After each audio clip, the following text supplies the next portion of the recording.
3 दिसंबर 1971 भारत और पाकिस्तान की तीसरे युद्ध की शुरुआत पाकिस्तान के ऑपरेशन चंगेज खान से हुई, जिसमें 8 भारतीय हवाई स्टेशनों पर पाकिस्तान ने हमला कर दिया था। पाकिस्तान को डर था कि भारत पूर्वी पाकिस्तान यानी कि आज के बांग्लादेश की आज़ादी की लड़ाई में अपनी सेना वहां तैनात कर देगा। इस डर के चलते इस जंग में शुरुआती बढ़त हासिल करने के लिए पाकिस्तान ने भारत के अहम हवाई अड्डों पर हमला किया।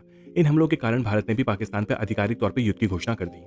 दोनों देशों की ओर से युद्ध चरम पर था। 3 दिसंबर को भारत पर हुए हमले का जवाब देने के लिए इंडियन नेवी ने पाकिस्तान के कराची बेस पे अटैक करने की रणनीति बनाई। चूंकि पाकिस्तानी एयरफोर्स के पास रात में बमबारी करने की क्षमता नहीं थी, इसलिए इंडियन नेवी ने भी हमला रात को करने की ठानी। कराची हार्बर की सुरक्षा पाकिस्तानी हाई कमांड के लिए काफी जरूरी थी और इसलिए कराची हार्बर की डिफेंस पाकिस्तान ने बहुत मजबूत कर रखी थी, ताकि किसी भी तरीके का कोई हवाई या समुद्री हमला पाकिस्तान के इस बेस का नुकसान ना कर सके। यह ऑपरेशन इंडियन नेवी ने 4 और 5 दिसंबर 1971 की रात को चलाया, जिसके चलते पाकिस्तानी जहाजों और बंदरगाह को काफी नुकसान पहुंचा। इस ऑपरेशन ट्राइडेंट में भारत को कोई नुकसान नहीं हुआ और वहीं पाकिस्तान ने कराची में एक माइन स्वीपर जहाज, एक डिस्ट्रॉयर जहाज, गोला बारूद ले जाने वाला एक मर्चेंट जहाज और कराची में मौजूद एक फ्यूल स्टोरेज टैंक खो दिया। साथ ही साथ एक और पाकिस्तानी डिस्ट्रॉयर था जो बुरी तरह से डैमेज हो गया और बाद में उसे भी कबाड़ कर दिया गया। इस हमले के बाद पाकिस्तान काफी हाई अलर्ट पर चला गया और उन्होंने अब अपनी समुद्री तट की रक्षा के लिए एयरफोर्स द्वारा हवाई निगरानी रखना शुरू कर दी। और फिर आता है 6 दिसंबर 1971 का दिन, जब पाकिस्तान के एक PIA फोकर फ्रेंडशिप रिकॉनेसेंस एयरक्राफ्ट ने एक गलत इन्फॉर्मेशन पास की।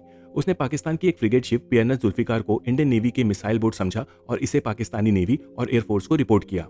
पाकिस्तानी नेवल कमांडर भोंबल ने इस जहाज पर अटैक की क्लियरेंस दी और फिर सुबह 6:45 पर पाकिस्तानी जेट्स ने PNS जुल्फिकार पर हमला कर दिया। जब तक PNS जुल्फिकार जहाज पे मौजूद ऑफिसर और सेलर खुद की पहचान साझा कर पाते, तब तक इस जहाज पे .50 कैलिबर के 900 राउंड फायर हो चुके थे, जिसकी वजह से कई पाकिस्तानी नेवल ऑफिसर और सेलर्स मारे गए और कुछ बहुत बुरी तरह से घायल हो गए थे। इंडियन नेवी के किए गए हमले का जवाब देने के लिए पाकिस्तानी एयरफोर्स ने ओखा पोर्ट पर हमला कर दिया, जिसमें इंडियन नेवी के मिसाइल बोट की फ्यूलिंग फैसिलिटी और जेट्टी को नुकसान हुआ। साथ ही साथ एक एमुनेशन डम को भी नुकसान हुआ। इंडियन नेवी इस हमले की उम्मीद कर चुकी थी और इसलिए इंडियन नेवी ने अपनी मिसाइल बोटें पहले ही दूसरी जगह पर डॉक कर दी थी। पाकिस्तान द्वारा किए गए ओखा पोर्ट के हमले का जवाब इंडियन नेवी ने ऑपरेशन पाइथन के तहत दिया। इस ऑपरेशन में इंडियन नेवी की एक मिसाइल बोट और 2 फ्रिगेट जहाजों ने कराची पोर्ट पे मौजूद जहाजों पर हमला कर दिया, जिसमें पाकिस्तान की फ्लीट टैंकर PNS डेका बुरी तरह डैमेज हो गई, जो रिपेयर भी नहीं की जा सकती थी। और साथ ही साथ इस हमले में पाकिस्तान की केमारी ऑयल फैसिलिटी को बर्बाद कर दिया गया। कराची पोर्ट पे 2 फॉरेन शिप और भी थी जो हमले में डूब गई।